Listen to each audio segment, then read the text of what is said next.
Alrighty, today is power steering box day for the Jeep Wagoner. See that wetness down there? Our front seal is leaking on our power steering box. And the labor involved in doing the seal, it's not the lower, it's probably the lower seal too, but it's mostly the upper seal. Let's see if I can get you under there. I think it's pretty much everything's leaking on this thing. There's a front seal of the box. There's the Pitman arm goes in, and then there's where the steering shaft goes in. And it's leaving quite a bit of leak, so we're gonna get a new. I got a new box, and we're gonna put that in today, folks. We'll start with maybe my hoses, maybe my tie rod end, and go from there. I think I will go with the lines first because there's going to be some fluid leaking out. I did fill this the other day so I can move it. Yeah, I'm going to get my lines. I'm going to get this air box out of the way. Get myself some room because I do have to get to the shaft, the steering shaft nut as well, or bolt. Alright kids, what was our first step when working on anything? Penetrating oil. We put penetrating oil there and our bolt there. I could get the bolts for the box itself at this point. I think these lines are going to be a 11/16. I don't think they'll be metric. A little bigger, 5/8 maybe. 13/16. Let's see, we're using a proper line wrench, as you can see. Yeah, must be metric. 1990. Let's see. What were we doing in 1990? Cars were like, hey, let's cross over to the metric system. That's a good idea. So 2 lines, and then I'll get that. That looks like a 10mm bolt for the steering shaft. Oh, okay, next you want to take your RTV tubes or some golf tees. Golf tees always work good for plugging up your lines. Golf tee. Stick that in the line, keep it from leaking. Lines are off. This was an 11mm. Shaft is loose. It won't compress very easily. So I'm just going to leave that for now. And then you will tackle your castle nut, 3/4 castle nut, cotter pin, your tie rod, and then you got 3 bolts, 1, 2, and 3. 1, 2, and 3 up there for the box. And then we'll tackle this nut. The Pitman arm, and I have the Pitman arm puller. I rented from AutoZone. And I'm going to whack this with a hammer, make that drop. And you see a bushing that looks like that. That's our sway bar link. And you can see the power steering fluid has eaten away the rubber. So that should be replaced too. And there she is. Dropped right out once I was able to separate the collar. I did let it fall to the ground. Gonna get that Pitman arm off on the bench. Here's the new one. It's AutoZone. New manufactured, like everything these days. $150. That's quite the deal, if you ask me. I think these are for the power steering lines. And you could get a new one for like $600, but that looks like the same bolt pattern. That's what we want.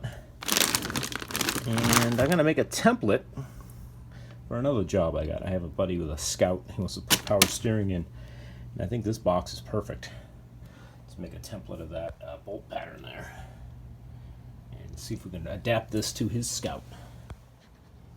Alright, now sorry about this microphone.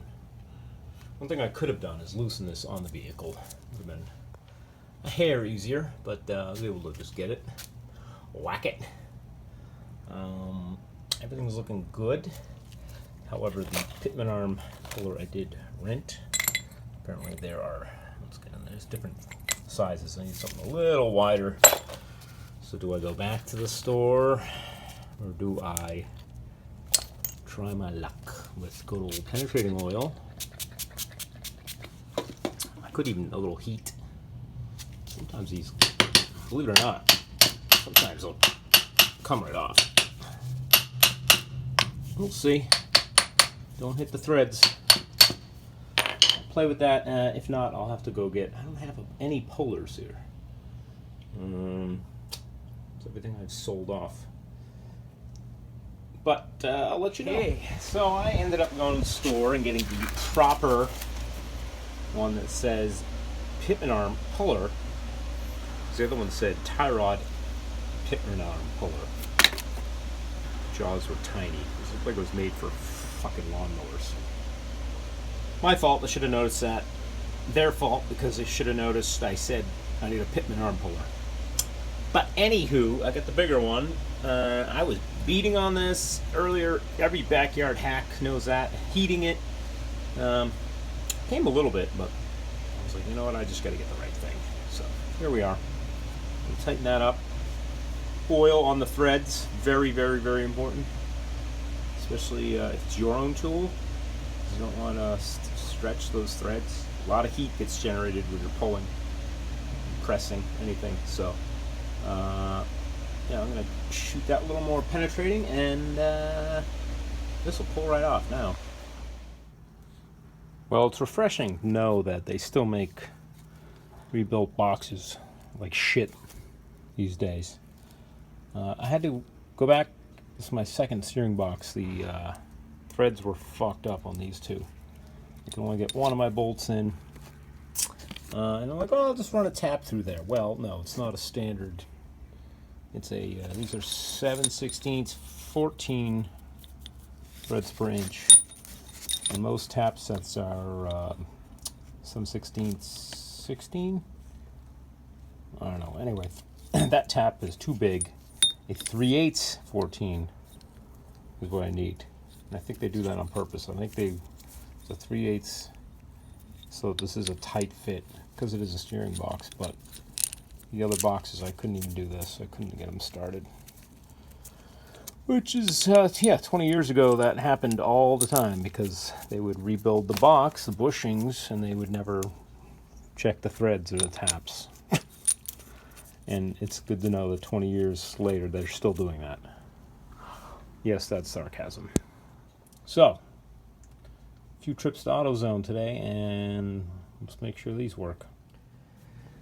Okay, let's get back to this stupid thing. We're ready to go back in. Get an arm back on. Bolts are chased. I left them out here. Oh, yeah, because I cleaned them all off. I'm going to put some Loctite on those. And oh, this one's a little different. The other one had like this. Sorry, making a nice cover here. The other one didn't have that. Let's hope that means it's the same. Get these loose now so I don't have to when I'm in there. And yeah, just gonna lay down and heave it up in there. And that is how it's supposed to go. Jeez, bolts went right in. Amazing when the threads are clean. So the knuckle went on first. Got my bolts passed through. Whew. Little bench press to do that. And then we just gotta get our tie rod up in there. The rag in the way. I didn't put the Loctite on yet. I got the bolts started. Maybe I'll pull them out one by one. Put some Loctite on them. And I'm going to leave that little remanufactured sticker. Let everybody know this has been serviced. I just went and hooked the lines up, both with two new O-rings. Actually, the return side only had an O-ring on it. Pressure side did not, unless I dropped it. And it looks in the old one. It doesn't look like, I don't know, I put one in it. I'll see if it leaks. May have to take it out. It might not be set up for an O-ring. It might be made to design without it. So I'm going to tighten that up. Jack the vehicle up, get it off the ground. Fill the reservoir with fluid. Don't start it, and you want to turn lock to lock. There's a whole specific way they want you to do it, which I'm going to do. But it's typically, yeah, off the ground. You go lock to lock a bunch of times before you start it. Still no weight on the wheels. Do the same thing. And then that's how you want to bleed the air out of it. All right. Vacuum gauge and sucking, putting vacuum on this. Do not have, well, I have a vacuum gauge, but all I did was jacked it up off the ground, turned the wheel back forth a bunch of times. Just started it now, and just ran it for 5 seconds, literally, just to get the pump working, and it sucked down about, went down about quite a bit. So I'm going to add some fluid, saw there were no leaks, and add some fluid, and then I'll start it and cut the wheel back and forth, still off the ground, bleed some air out of it. Okay, she is done and put back together. Just clean this up a little bit. Took it for a ride down the highway. Felt great. However, think it might be a leaking. This is great here. However, what's this leak over here? That's nothing. Let's go around this way. Ugh.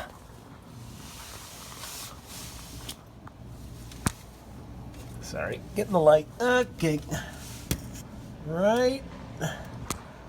This is all dry, right? That's all wet right there. You see that? Oh, you can't see that. It's little shadows. Oh, now it's focused. There's a little moisture right here. This thing was dry a second ago. The front seal is leaking on this sucker as well. Really? Am I shocked? Am I surprised? Fucking remanufactured. Why can't they just do shit right? How do they stay in business? This is the second box. I returned one because the bolts were all, thread holes were all fucked up. I'm going to return this one because the seal's leaking. So that's unbelievable. Did find a new one for $400 from a different company. Is this leaking here? No, it looks good. I don't know, maybe I'll drive it drive it a little more, see what happens. But it appears to be starting to seep. Goddamn piece of crap, I tell you.